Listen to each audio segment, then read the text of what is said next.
যদি মায়েরা অশুচি অবস্থায় চলে আসে, সেক্ষেত্রে তারা কি করবে? কারণ অনেকের মনে দেখা যাচ্ছে যে অশুচি অবস্থায় থাকাকালীন সোমবার পড়ে যাচ্ছে। কারণ ৩ দিন যদি না হয় সেক্ষেত্রে কিন্তু আপনি পুজো অর্চনা করতে পারবেন না। অর্থাৎ ভগবানের বিগ্রহ বা শিবলিঙ্গ স্পর্শ করতে পারবেন না। সেক্ষেত্রে মায়েরা সেদিন কি করবে? অর্থাৎ দেখা যাচ্ছে আপনি ২ টো সোমবার করতে পারলেন, ৩য় সোমবারে আপনি অশুচি বা ১ম সোমবারেই আপনি অশুচি অথবা শেষ সোমবারে যেকোনো একটি সোমবার আপনি করতে পারছেন না। সেক্ষেত্রে সেক্ষেত্রেও কিন্তু শাস্ত্রিক বিধান রয়েছে যে আমাদের পূজা ২ প্রকারের হয়। একটা হয় বাচিক, আরেকটা হচ্ছে মানসিক। বাচিক অর্থাৎ বাইরের সামগ্রীর দ্বারা, জিনিসপত্রের দ্বারা যদি আমরা ভগবানের বা দেবতাদের অর্চন, সেবা, পূজা করি তাহলে সেটা বাচিক। আর মানসিক হচ্ছে মনের দ্বারা।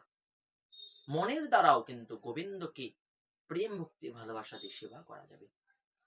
দেবাদিদেব মহাদেবের উদ্দেশ্যে জল ঢালা যাবে। সেটি কিরকম? সেটি যখন